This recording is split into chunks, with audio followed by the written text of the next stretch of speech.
नमस्कार दोस्तों, आज हम कक्षा 10वीं की गणित का अध्याय 14 पढ़ने वाले हैं, जिसका नाम है सांख्यिकी। अध्याय सांख्यिकी को हमने 5 भागों में बांटा है। आज हम इस अध्याय का भाग 1 पढ़ने वाले हैं। आज के इस वीडियो में हम पढ़ेंगे माध्य, जिसे इंग्लिश में मीन कहा जाता है। माध्य ज्ञात करने की 3 विधि होती है, लेकिन आज हम इस वीडियो में एक विधि सीखेंगे जो कि है प्रत्यक्ष विधि, जिसे इंग्लिश में डायरेक्ट मेथड कहा जाता है। तो चलिए आगे बढ़ते हैं और शुरू करते हैं हम हमारा आज का भाग। इस अध्याय में हम केंद्रीय प्रवृत्ति के मापक जो कि होते हैं माध्य, माध्यक और बहुलक के बारे में अध्ययन करेंगे। इस अध्याय में हम संचयी बारंबारता और संचयी बारंबारता सारिणी की अवधारणाओं के बारे में भी चर्चा करेंगे। तो चलिए शुरू करते हैं हम माध्य से। तो यहाँ पर हमारा सबसे पहला प्रश्न होगा कि माध्य होता क्या है। सभी प्रेक्षणों के मानों के योग को प्रेक्षणों की कुल संख्या से भाग देकर हमें प्राप्त होता है दिए गए प्रेक्षणों का माध्य। माध्य ज्ञात करने की 3 विधि होती है। पहली विधि होती है प्रत्यक्ष विधि अर्थात डायरेक्ट मेथड। दूसरी विधि होती है कल्पित माध्य विधि अर्थात अज्यूम्ड मीन मेथड। और तीसरी विधि होती है पग विचलन विधि अर्थात स्टेप डेविएशन मेथड। तो ये 3 मेथड हैं अर्थात विधि हैं जिससे हम माध्य ज्ञात कर सकते हैं। चलिए सबसे पहले हम शुरुआत करेंगे प्रत्यक्ष विधि से। आइए एक उदाहरण से इस विधि के द्वारा माध्य ज्ञात करते हैं। प्रत्यक्ष विधि से माध्य ज्ञात करने का जो सूत्र होता है वो होता है x दंड बराबर बड़ा सिग्मा fi xi i बराबर 1 से लेकर n तक बटे सिग्मा fi i बराबर 1 से लेकर n तक, जिसे हम लिख सकते हैं x दंड बराबर सिग्मा fi xi बटे सिग्मा fi। इस सूत्र को आप अच्छी तरह से याद कर लें, क्योंकि माध्य हम इस सूत्र का प्रयोग करके ही ज्ञात करेंगे। तो चलिए अब हम बढ़ते हैं हमारे एक उदाहरण की ओर। हमारा लिया गया उदाहरण है किसी फैक्ट्री के 50 श्रमिकों की दैनिक मजदूरी के निम्नलिखित बंटन पर विचार कीजिए। स्क्रीन पर आप देख पा रहे होंगे आपको एक सारणी दी हुई है, जिसमें एक तरफ लिखा गया है दैनिक मजदूरी रुपयों में और दूसरी ओर लिखा गया है श्रमिकों की संख्या। अब हमें यहाँ पर प्रत्यक्ष विधि के द्वारा माध्य ज्ञात करनी है। तो चलिए बढ़ते हैं इस उदाहरण के हल की ओर।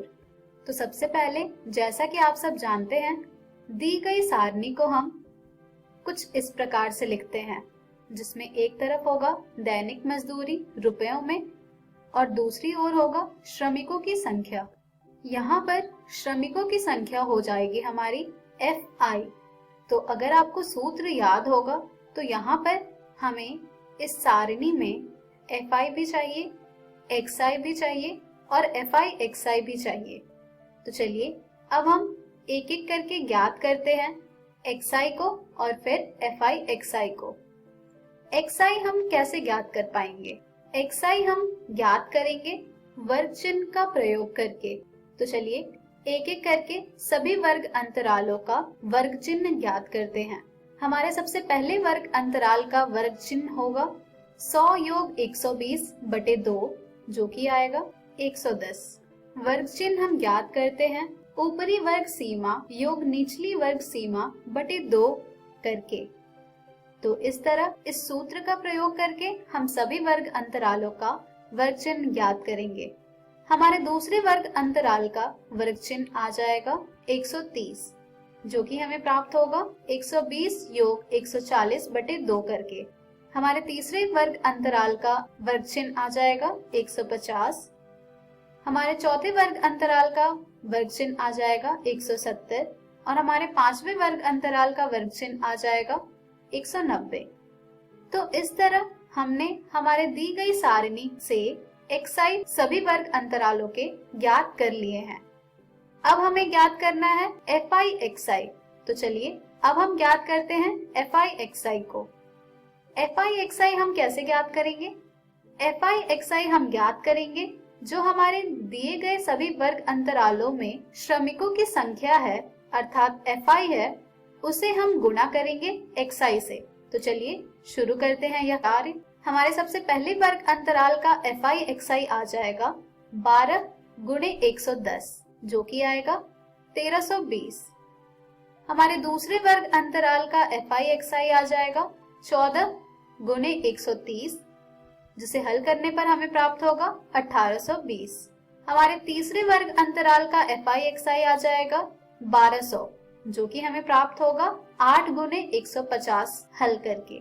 हमारे चौथे वर्ग अंतराल का एफ आई एक्स आई हो जाएगा 1020।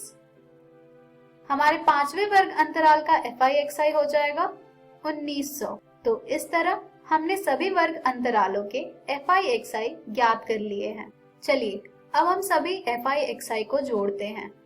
जब हम सभी एफ आई एक्स आई को जोड़ेंगे तो हमें प्राप्त होगा 7260। अब हमें माध्य ज्ञात करने के लिए सिग्मा एफ आई का मान चाहिए और सिग्मा एफ आई एक्स आई का मान चाहिए। तो यहाँ पर सभी एफ आई का मान जब हम जोड़ेंगे तो उससे हमें प्राप्त हो जाएगा सिग्मा एफ आई, और जब हम सभी एफ आई एक्स आई के मान को जोड़ेंगे तो हमें प्राप्त हो जाएगा सिग्मा एफ आई एक्स आई। तो आइए अब इस पूरी सारणी के द्वारा हम ज्ञात करते हैं सिग्मा एफ आई एक्स आई का मान और सिग्मा एफ आई का मान। सिग्मा एफ आई एक्स आई का मान हो जाएगा 7260 और सिग्मा एफ आई का मान हो जाएगा 50। चलिए अब हम माध्य के सूत्र द्वारा ज्ञात करते हैं माध्य को। तो माध्य का सूत्र होता है x दंड बराबर सिग्मा एफ आई एक्स आई बटे सिग्मा एफ आई। चलिए अब हम इन दोनों के मान को प्रतिस्थापित करते हैं। जब हम इनके मान को प्रतिस्थापित करेंगे तो हमें प्राप्त हो जाएगा 7260 बटे 50, जिसे हम और हल करेंगे तो हमें प्राप्त हो जाएगा 145.2। तो इस तरह हमने इस उदाहरण का माध्य सूत्र द्वारा ज्ञात किया प्रत्यक्ष विधि से।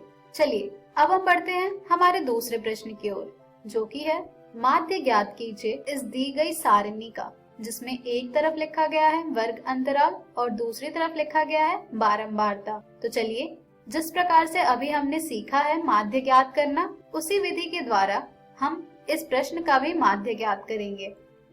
तो जैसा कि आप सब जानते हैं, सबसे पहले हम सारणी बनाते हैं जिसमें एक ओर होगा वर्ग अंतराल, दूसरी ओर होगा बारंबारता, फिर तीसरी जगह पे होगा एक्स आई और चौथी जगह पे होगा एफ आई एक्स आई।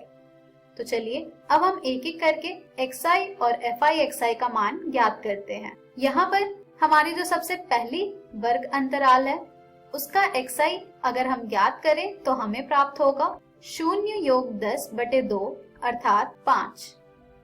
हमारे दूसरे वर्ग अंतराल का एक्स आई हो जाएगा 10 योग 20 बटे 2 अर्थात 15। हमारे तीसरे वर्ग अंतराल का एक्स आई आ जाएगा 25। चौथे वर्ग अंतराल का एक्स आई आ जाएगा 35। पांचवे वर्ग अंतराल का एक्स आई आ जाएगा 45। छठी वर्ग अंतराल का एक्स आई आ जाएगा 55। सातवें वर्ग अंतराल का एक्स आई आ जाएगा 65। तो इस तरह हमने सभी वर्ग अंतरालों के एक्स आई ज्ञात कर लिए हैं।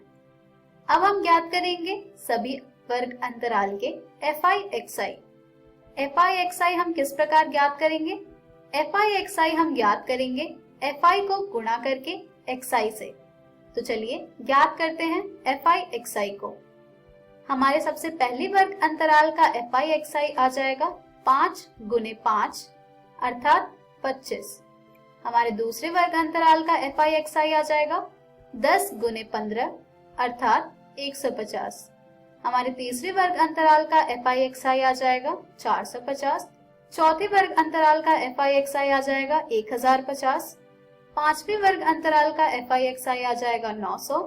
छठी वर्ग अंतराल का एफ आई एक्स आई आ जाएगा 660 और सातवें वर्ग अंतराल का एफ आई एक्स आई आ जाएगा 325। तो इस तरह हमने सभी वर्ग अंतरालों के एफ आई एक्स आई भी ज्ञात कर लिए हैं। तो जैसा कि आप सब जानते हैं, अब हम ज्ञात करेंगे सिग्मा एफ आई और sigma F I X I. Sigma F I बराबर होता है हमारी सभी बारंबारता का योग के। तो यहाँ पर हमारे सभी बारंबारता का योग हो रहा है 100 और सिग्मा FI/XI बराबर होता है हमारे प्राप्त किए गए सभी FI/XI के योग के। तो जब हम यहाँ पर सभी FI/XI का योग करेंगे तो हमें प्राप्त होगा 3560। तो चलिए अब हम सूत्र के द्वारा माध्य ज्ञात करते हैं। माध्य बराबर होता है सिग्मा FI/XI बटे सिग्मा FI के। चलिए अब हम इन दोनों के मान को प्रतिस्थापित करते हैं। जब हम इन दोनों के मान को प्रतिस्थापित करेंगे तो हमें प्राप्त होगा 3560 बटे 100, जिसे हम हल करेंगे तो हमें प्राप्त होगा 35.60 और यही हो जाएगा हमारे इस दिए गए वर्ग अंतराल का माध्य। इस तरह आप किसी भी दिए गए वर्ग अंतराल का माध्य ज्ञात कर सकते हैं प्रत्यक्ष विधि से। इस तरह के और भी प्रश्न आपको आपकी NCERT पुस्तक में मिल जाएंगे, जिन्हें आप जरूर हल करें। आज के इस वीडियो में हमने सीखा माध्य प्रत्यक्ष विधि से, जिसका सूत्र होता है x दंड बराबर सिग्मा FI/XI i बराबर 1 से लेकर n तक बटे सिग्मा FI i बराबर 1 से लेकर n तक, जिसे हम लिख सकते हैं सिग्मा FI/XI बटे सिग्मा FI।